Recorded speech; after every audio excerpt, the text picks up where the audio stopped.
Isang chicks ng radyo, syempre walang iba. Ako yon, si Gandang Cara. Hello. Hello everybody. Welcome back. It's a Tuesday afternoon with me. Ayan, ang pula naman ng blush on ko. Live na po tayo ngayon. Wow! Kung gusto mo makita yung blush on ko, para kung may apple sa pisngi. Hindi ko napansin yun yung totoo. O ayan, kumusta naman ang lahat? It's a Tuesday afternoon. Sana ay busog ka na, nakakain ka na ng dessert. Wow, init kasi ang sarap mag-dessert ngayon, di ba? Halo-halo, ano pa ba? Yung mais con yelo, saging con yelo. Ano pa masarap kainin ngayong pananghalian, no? Kasi naman summer na talaga, kaya naman ngayon pa lang punuan na po lahat, di ba? Wow! Lahat ng mga nagbabakasyon ngayon sa mga bandang Laguna, sa Norte, marami na, punong-puno na po yung mga yung mga bakasyonan, inagahan na nila, di ba? Malapit na rin ang Holy Week, parang isang kembot na lang, di ba? Holy Week na, yun totoo. Ang bilis naman, masaya ka na naman kasi makakapagbakasyon ka na naman. Kagagaling mo lang sa mga pambakasyon, eto ka na naman. I-push mo yan, pero kailangan yan ng katawan natin Yung maiba yung surroundings, yung environment, yan, yung iba yung ginagawa mo for a while. Napakahalaga niyan para sa natin, sa sanity. Yan, ganon. Pero ito muna, kung mahalaga yan sa sanity natin, mahalaga din dapat ang ating health. Kaya naman, ano ang dapat gawin? Aba, mag-MX3 Plus with L-carnitine and CoQ10. Kasi bawat MX3 capsule nagtataglay ng alpha-mangosteen, beta-mangosteen at gamma-mangosteen. Nakakatulong at hindi masama sa ating health. At kaya plus kasi meron siyang dagdag benefits ng CoQ10 at L-carnitine. Ang coenzyme Q10 naman ay uri ng supplement na kailangan ng ating katawan lalo na kapag nagkakaedad. Nako friend, kailangan mo to. Tulong po ito para sa malakas na heart muscle fiber. Ang L-carnitine naman ay uri ng protein na tumutulong sa maayos na metabolism or panunaw. For inquiries, visit their website mx3ph.com or call the hotline 0918-8888-693.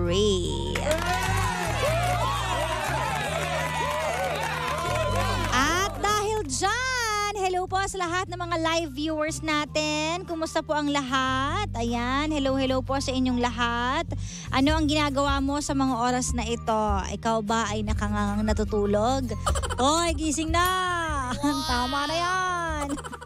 Sinasabi ko sa'yo. Diba? Tapos na kanina yung siesta, wag mo nang dugtungan. Okay na yun. Pero siguro sa pagod, no? Lalo na kapag mainit, di ko alam. Alam ko pag mainit, ang hirap matulog. Pero may explanation na kahit mainit, parang iba pa rin yung feeling na nakakatulog ka sa tanghali, di ba? Kahit minsan, alam mo yung gising na pag pinagpawisan ka sa pagising mo, init, pero tutulog ka pa rin. Diba? Pero pawis ka na, init, ang maalinsangan yung panahon, init. Pero ang sarap pa rin ng tulog mo, friend. Ikaw na talaga, diba? Ganon. Kaya sige, i-push mo yan. Pero gumising ka muna ngayon. Kasi it's time na para sa ating story ngayong araw na ito. Dito lang po yan sa Sincerely, Cara.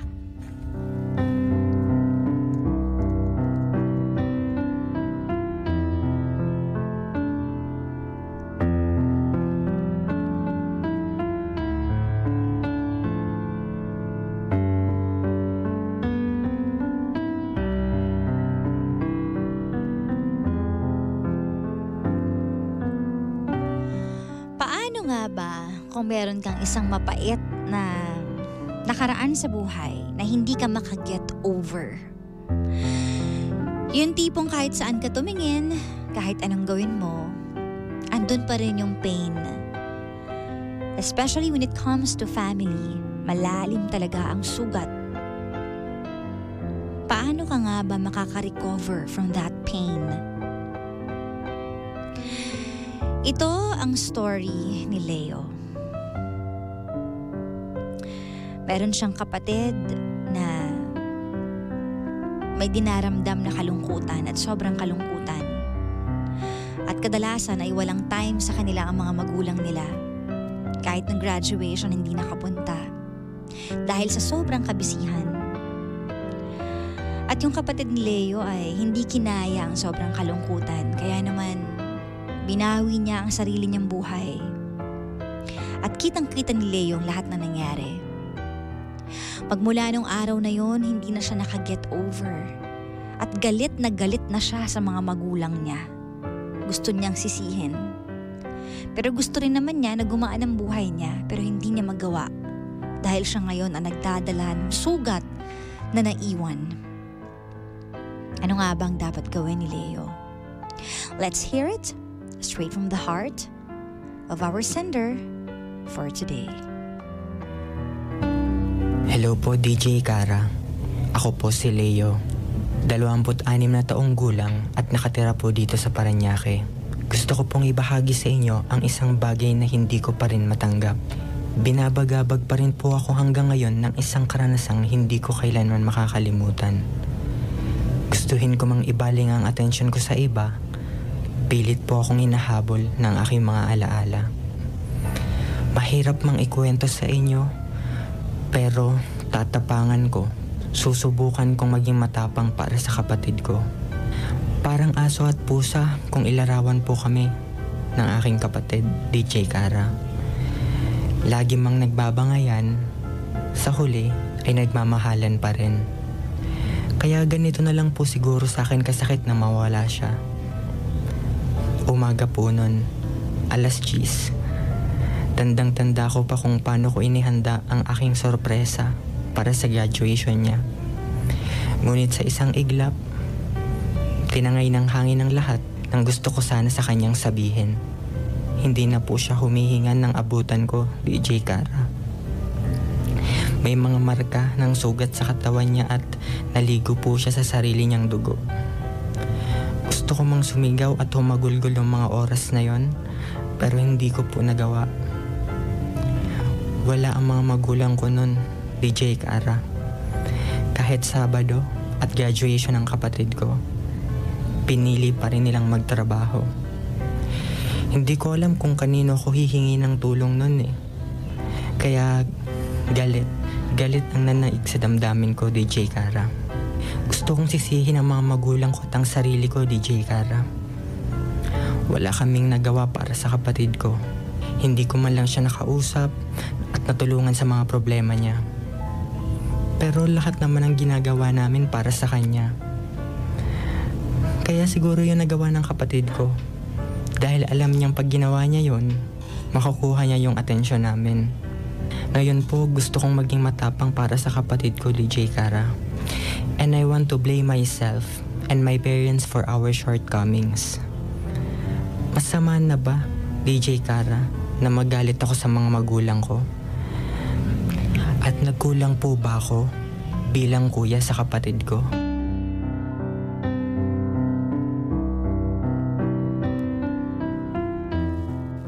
I'm sorry for your loss, Leo. Sobrang hirap ng iyong pinagdaanan, especially kung ang sugat ay bago pa lang. At kung minsan nga kahit matagal na ang sugat, andyan pa rin yun. So ano nga ba ang masasabi niyo sa story ni Leo? Alam ko nowadays marami ang nakaka-experience ng ganito. Anxiety, depression, loneliness, being alone. Yung naghahanap ka ng time and love from your family. Kadalasan yan na nagiging ugat ng matinding kalungkutan kapag hindi na ibibigay sa'yo. Ano nga ba ang masasabi nyo kay Leo? Comment down below sa ating live. Hanapin nyo lang po Energy FM 106.7 o kaya naman DJ Kara. That's DJ space K-A-R-A. Sabi dito, naka-experience na po ako ng depression, Ate Kara. Pero laban lang ako sa buhay. Nung time na naisip kong gawin yon, naisip ko na lang ang pamilya ko kung ano din yung sakit na mararamdaman nila. Pero mahirap po talagang labanan, sabi ni Jeng Jeng. Mahirap talagang labanan. Nakakalungkot po nangyari sa kapatid mo. Mahirap tanggapin as of now kasi fresh pa talaga. Magpakatatag ka at patuloy mag-pray for strength. Sabi naman to ni Nola. Sabi pa dito, "Hi DJ Kara, sorry for his loss. Pero ang buhay talaga ay mambibigla na lang sa'yo. Kung ano yung mga bagay na hindi mo ine-expect, mangyayari po talaga. At kung minsan, wala kang kawala. Hindi mo rin alam kung paano makakausad. Pero baby steps, just try your best, Leo. Kapag sinisi mo ang mga magulang mo, wala din namang mangyayari dahil tapos na ang lahat. Work on yourself." Sabi ni Brian, work on yourself. Totoo yan ha, kasi paano ka naman?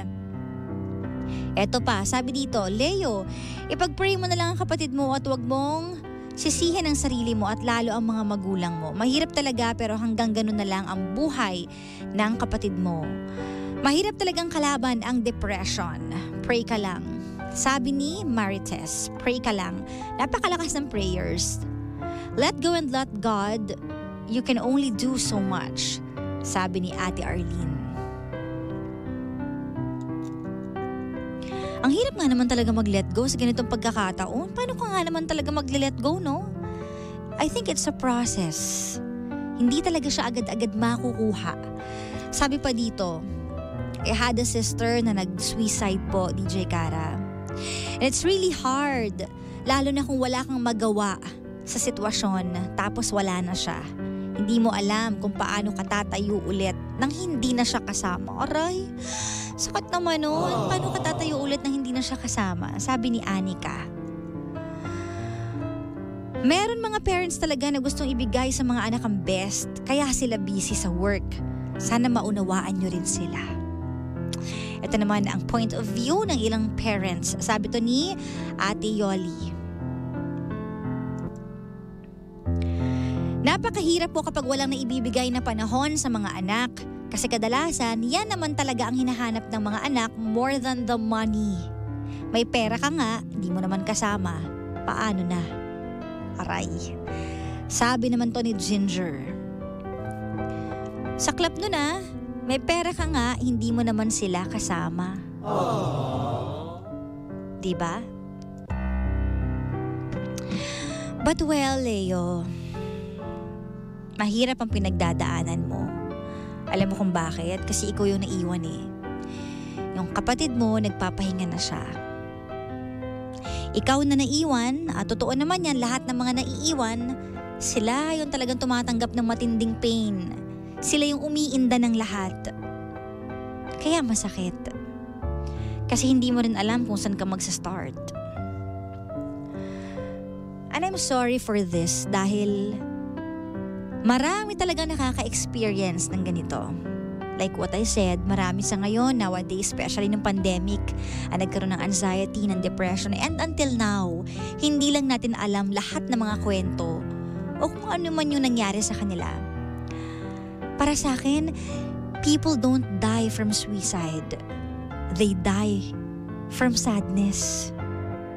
Nakakamatay ang matinding kalungkutan. And naniniwala ako na it's not a choice. Nangyayari yan sa isang tao, hindi mo ginusto yan, hindi mo pinili yan. Diba? Sino ba namang may gusto na makaranas ng ganong kalupit na kalungkutan? Sino ba namang may gusto na umiiyak ka lagi every night? Sino ba namang may gusto na nag-iisip ka na nag-iisip na hindi mo makontrol? Diba? Kaya nga, it's a sickness din. Kaya sinasabi na dapat pangalagaan natin ang mental health natin and seek help also from professionals. Lalo na kapag hindi mo na talaga kinakaya ang lahat. Kasi hindi mo yan ginugusto eh.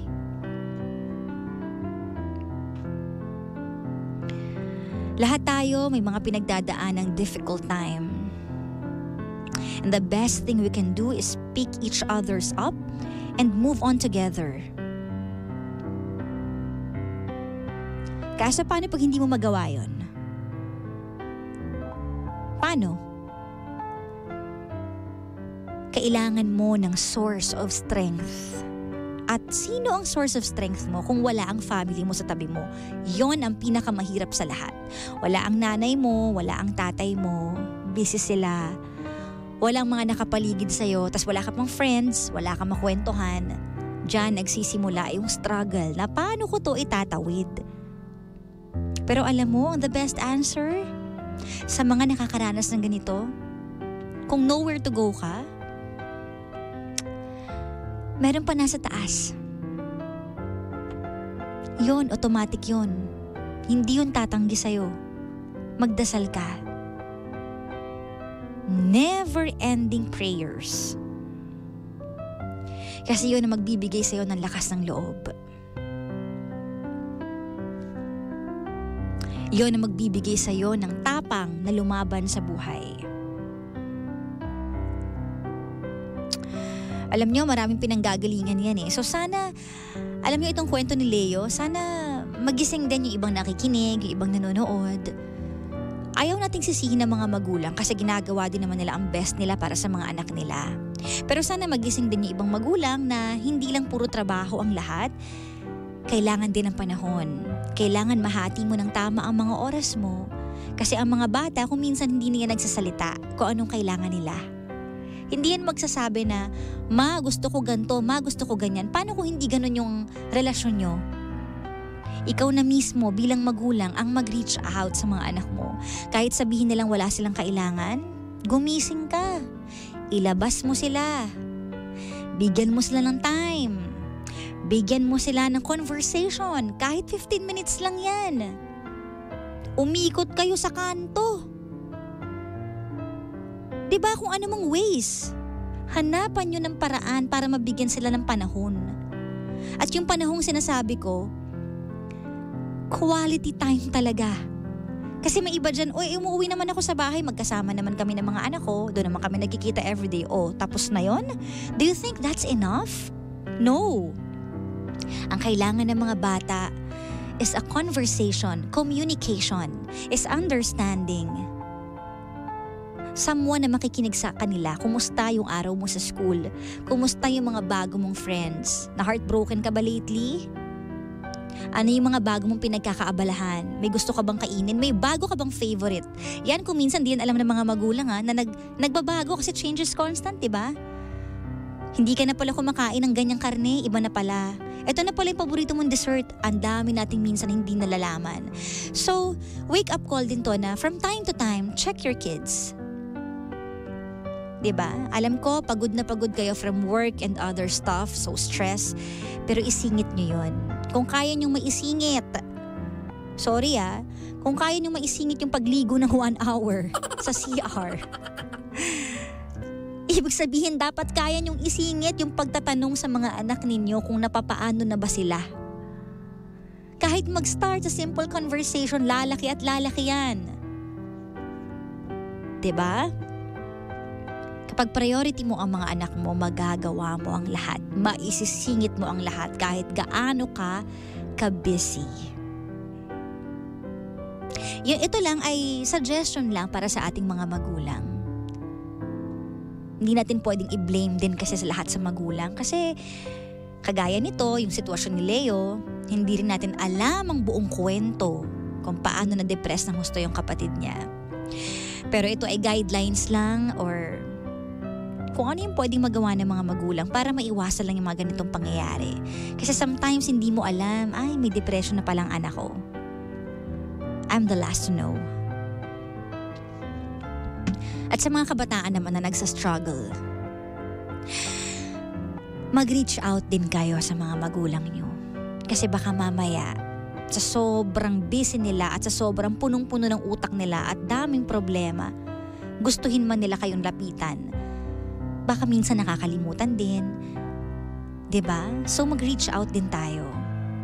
Ang daming cause ng depression, stressful events, kadalasan family history, personality, pregnancy, pwede yan, giving birth, menopause, loneliness, alcohol and drugs, at matinding illness.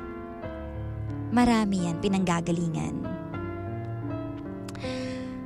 So, ikaw mismo na nakakaranas ng matinding kalungkutan, tulungan mo din ang sarili mo. Help yourself to get up. Pahalagahan din natin ang buhay. And if you think kailangan mo na ng tulong, huwag kang matakot humingi ng tulong. Huwag kayong matakot humingi ng tulong. Kasi it's very important na may masasandalan tayo. Kasi kung wala, hindi natin kakayanin lahat. Hindi tayo si Batman, si Superman. Hindi natin kayang arukin lahat ng pain. So kung may chance man, gawin nyo na. Huwag kayong matakot. Diba?